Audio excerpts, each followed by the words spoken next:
Your Classical Storytime is supported by the Minnesota College Savings Plan, the official 529 program for the state of Minnesota. Learn how you can invest for your child's college education and minimize your taxes at mnsaves.org. Welcome to Your Classical Storytime. I'm John, and this is the story of Why the Owl Only Comes Out at Night, with music by Gioacchino Rossini.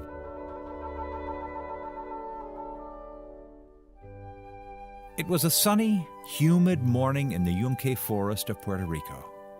Animals of all shapes and sizes were making their way to the massive ceiba in the middle of the forest, the tallest tree of them all.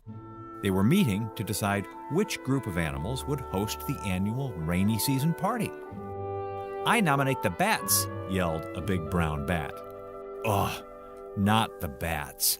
Their parties start way too late," answered a small coquille frog. "Why don't the frogs host this year, Ribbit?"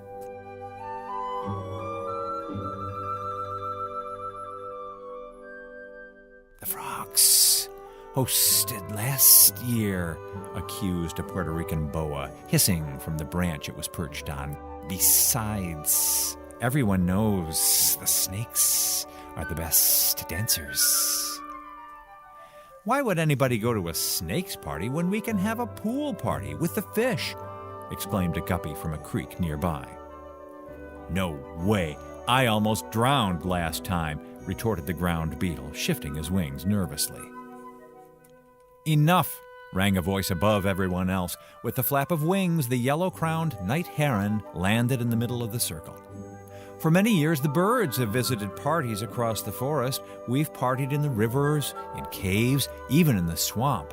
It's time for the birds to host the grand party once again. Join us tomorrow night, in this very tree, for a party in the clouds." The animals cheered, excited that a host had finally been chosen, and they made their way back home while the birds stayed behind to plan. After they'd finished, the green parrot said, "I'll go deliver invitations to everyone who couldn't attend today." And the parrot set off. After a few hours of flying around, the parrot made their way to the last animal on the list. "Owl," Green Parrot asked, "are you home?" But nobody answered. Parrot tried again, knocking a little louder. "Leave me alone," came a cry from inside the tree trunk. "Owl, what's wrong?" "Nothing. I just don't want to see anybody right now." Green Parrot considered leaving their friend alone, but something didn't seem right. Owl was one of their closest friends. They had to make sure he was okay. "Owl, I'm coming in," Green Parrot warned, and swiftly opened the door, only to see... "Oh, Owl, what happened to your feathers?" Owl stood in the middle of his small home, completely naked. The only feathers left on his body were those on his round little head. "Oh, no, don't look at me, I look hideous," he cried, covering his eyes with his featherless wings. "But just put them back on," Green Parrot answered, frantically searching the room for the familiar gray feathered coat. "I can't," Owl protested. "I fell into the swamp yesterday when I was visiting the frogs. My feathers smelled so bad I had to wash them, but then I left them out to dry last night, and this morning they were gone." "Gone?" asked Parrot. "Did you look for them on the ground?" "I did. Not a trace can be found. Oh, the misery! I look like a rotisserie chicken. How can I possibly attend the annual party like this?" Owl plopped down onto the floor and started to cry loudly. Green Parrot started thinking, what could they do to help their friend? Gosh, if only they could give Owl their own beautiful green feathers. When suddenly, "That's it! I know how we'll solve this," Green Parrot exclaimed, startling Owl out of his misery. "You do?"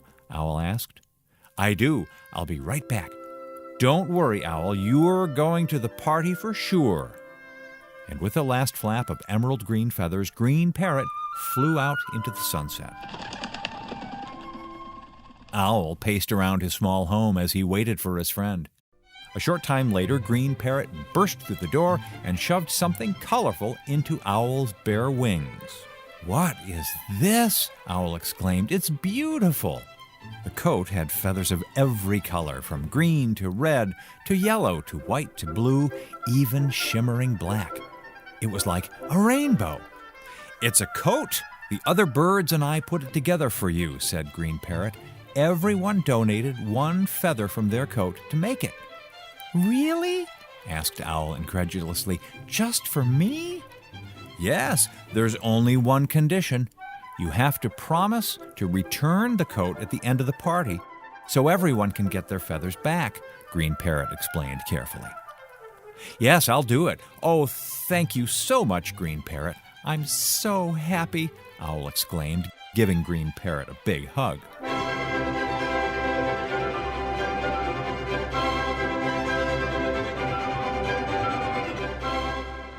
The following night, all the animals gathered at the ceiba tree, chatting excitedly and complimenting each other's feathers, scales, and fur.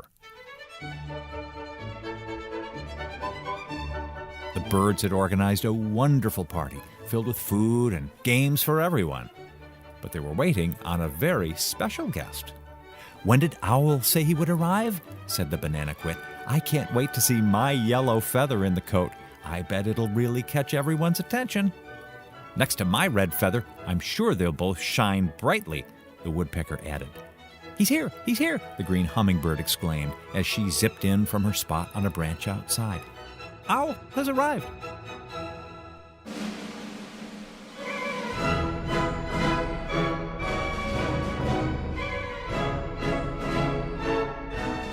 Everyone turned to see a beautiful, colorful burst of feathers fly into the ceiba. Oohs and ahs filled the air, everyone crowding Owl, who wore a look of pure joy. He gave a twirl so everyone could admire the coat in all its glory. "You look amazing! Look at those colors!" exclaimed the boa. "The patterns are mesmerizing," complimented the big brown bat. "It fits you perfectly," Green Parrot added. "I know, I've never felt so beautiful in my whole life," Owl answered with a big smile. "I can't wait to sing and dance in this beautiful coat." And so he did. All the animals partied and danced and sang all night, shaking their tails and heads to lively music by the frog orchestra, while chatting and laughing.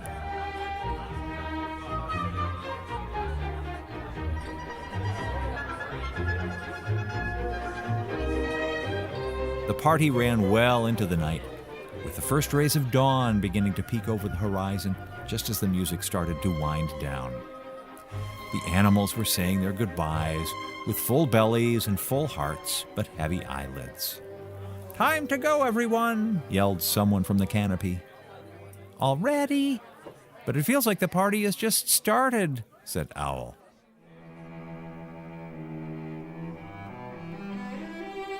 He sighed sadly and mumbled quietly to himself.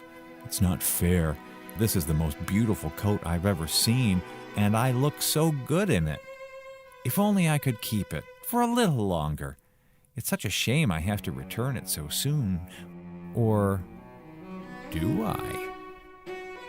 He looked better than any bird he'd ever seen before, he thought.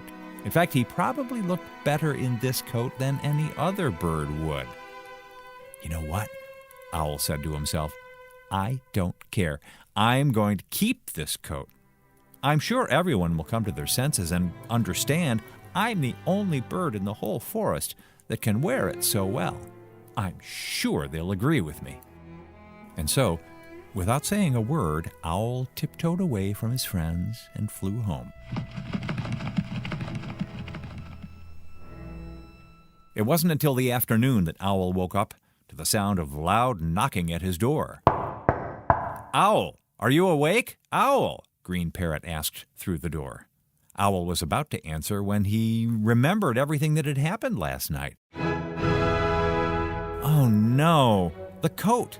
How could he have been so stupid? Of course the birds would want their feathers back. "Please answer, Owl."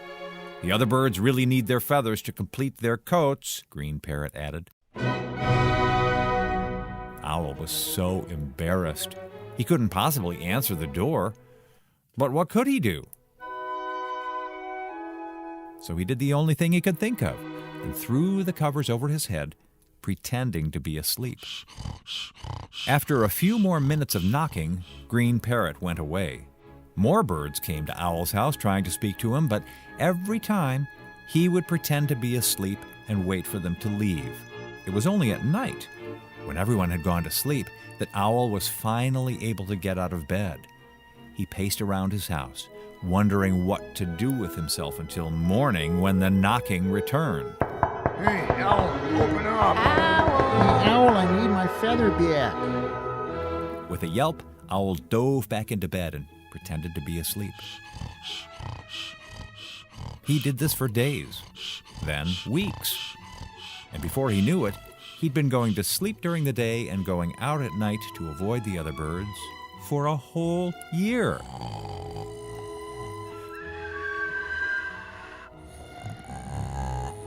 The following year, Owl was not invited to the annual rainy season party. What's more, because he would only wear his colorful coat at night, eventually the colors faded away, leaving a gray, dull coat that resembled his old one.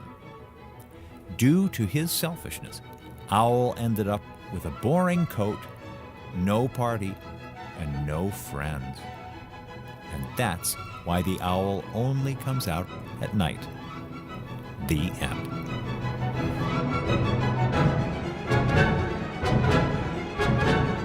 Thanks for listening to Your Classical Storytime from American Public Media. Find out more about today's story and explore the rest of our library at yourclassical.org/storytime.